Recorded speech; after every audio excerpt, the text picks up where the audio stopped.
Here is a poorly lit video of me going over exactly why I have found my life purpose and how, given how you define purpose in your life, how you could potentially find your life purpose. Now, when I think of what a lot of people define as purpose, really it's the feeling of having a life that is valuable, that even monetizable, that you are going out into the world and you are doing things that are monumentally good and help support a more beautiful world. That you are going out there and you are helping people and the environment and animals, and you're being creative, right? And sometimes, given social media and the tendency for life to be almost completely random as to how much resources you essentially have and your capacity for gaining said resources. But I found out that the best thing that you could possibly do is figure out whether or not this idea or definition of purpose is working for you. Whether or not what you are defining as your life's purpose is something that has a price tag on it. Because essentially, we can't predict just how successful we are going to be in this life financially. There's plenty of ways that you can work on attaining financial stability, but there's so many roadblocks. There's so many variables that seem to kind of even the playing field out quite a bit, or even sometimes keep us stuck. So, when I think of purpose, sorry, when I think of my life's purpose, it the idea of it comes across as something that it's a process, it's a practice, it's what you do every day, and it's what you are hopefully staying committed to and trying to get better at. So if we were to look at purpose in life and put it into general terms and think, at the end of my life, when I get to the ripe old age where the end is inevitable, when I look back at my entire life, because that tends to be the case when you're on your deathbed, what was the number one thing that I worked on that I wanted to get better at? And essentially, what was my one attribute? Like, if we were to look at every one of our values and attributes, what was the number one top practiced and exercised attribute? And if that happens to be gratitude,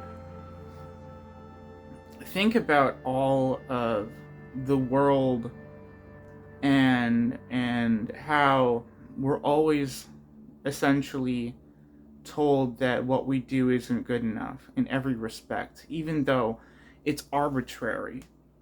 Doesn't matter if we're on top or if we're one of the regulars at the bottom. It's essentially someone or a group of people or the general public will say it's not good enough only because they are projecting onto the world their inadequacy. And it's a big cycle, and it's a big industry, even, to keep people thinking that what is going to make them fulfilled as a person is something that is anything other than an attribute that we will practice in ourselves. I think that something like temperance, the ability to be to use equanimity, which is a term that I'll explain. It's to be non-reactive and curious and essentially neutral when life's challenges pop up. Something like that. Temperance, cool, calm, collected, but in a positive way, not to be confused with any kind of negativity. Essentially, if you put gratitude as one of your number one attributes, your practice that inevitably you'll get better and better and better at, right? Because let's say, for instance, you want to become better at violin practice. You're not going to be that great at the start. You're not going to kind of get the deeper concepts that come along with playing, like musicianships. But that's something that you put your own personal twist on as time goes on. That's your sound. Because I'm a musician, it's a lot easier for me to kind of talk about a comparison that has to do with music and learning how to create music because of that. And essentially, you can practice negative things too. You can practice talking smack about people around you, even if it's funny, even if they deserve it, that you're just getting better at an attribute or a skill that may make you money. But when you are on your deathbed at the end of your life and you look back and you say, my number one skill, my number one attribute practiced was talking smack, I'm not necessarily sure most people would be proud of that. But that brings us to what I believe is the number one life's purpose that can give you the most joy and give every moment meaning, and that is gratitude. Being grateful in a realistic sense is one of life's most ultimate gifts. It's beyond I think this ethereal world. It is astral in nature. It is elevated, because when you accept things as they are and you see all of the wealth that you have around you, even if it may be not as good as someone else's, it's a lot better than a whole lot of other people.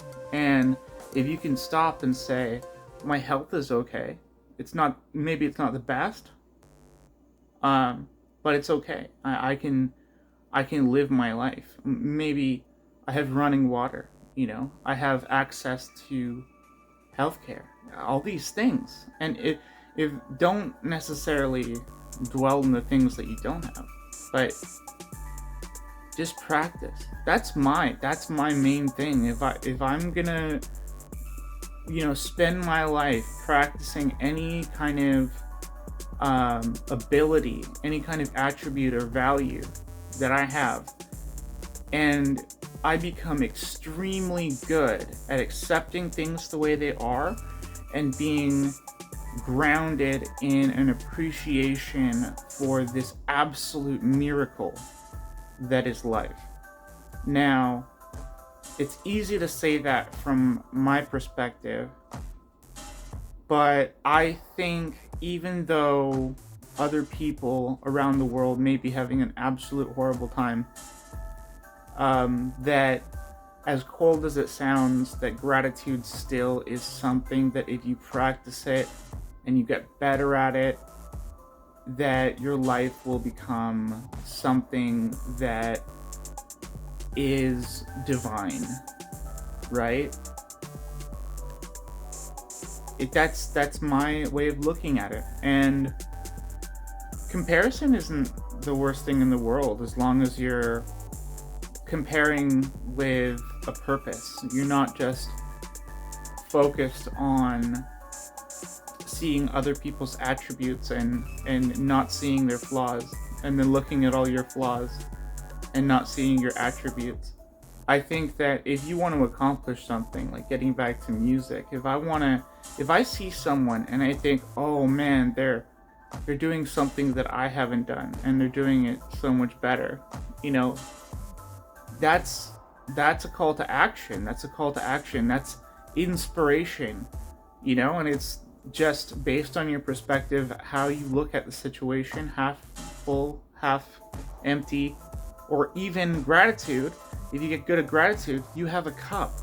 You have the capacity to have an empty or full cup. Like, it goes beyond just these silly metaphors and analogies. And yeah, no matter what, it's a practice. You're not going to question your life's purpose while you're living it, right? It's what we do every day, and it's a tangible it's an untangible thing that, or intangible, anyways, it's something that it's like asking someone, what is your favorite, without any context. It's you, when you ask what is my life's purpose, in that moment your purpose is asking what's your life's purpose. It's like it's something that's always changing. You can never nail it down. It's like trying to nail Jello to a glacier, right? It's not fun or whatever. And you just realize that every moment that you're doing something is you have a purpose. You're doing a purpose. So where it kind of goes off the rails is when people say that my being, me as a concept, even like me as an idea, me as a force on this planet, a living being, and everything that comes along with that is not good enough. And again, you're gonna have corporations and governments and religions and cults and fandoms. Everybody is gonna try to tell you that if you don't have X thing, that you're not good enough. And it's all false. It's all bullshit. So practice the one attribute that you want to be known for. That's your purpose. And you can be happy knowing that that you've created this in your life. So, and it's always changing. It's always, but that's just my 2 cents on the matter. So if you enjoyed that, I also make music. I also I have a lot of albums that are out. I think I have over 700. Yeah, I have over 700 on my SoundCloud of projects that I've been working on, and that's just since 2020. If you like these musings, if you like me talking to the camera, and talking about just my philosophy, please do subscribe for more. Hit the bell notification icon if you want to. I wouldn't, because I release something every day, so it'll clog up your system. But if you want to subscribe, that would be wonderful. And I'm hoping that this video goes somewhere. So if you're seeing this when it's at a larger state, thank you, and have a wonderful night. Stay frosty, as always. Cheers.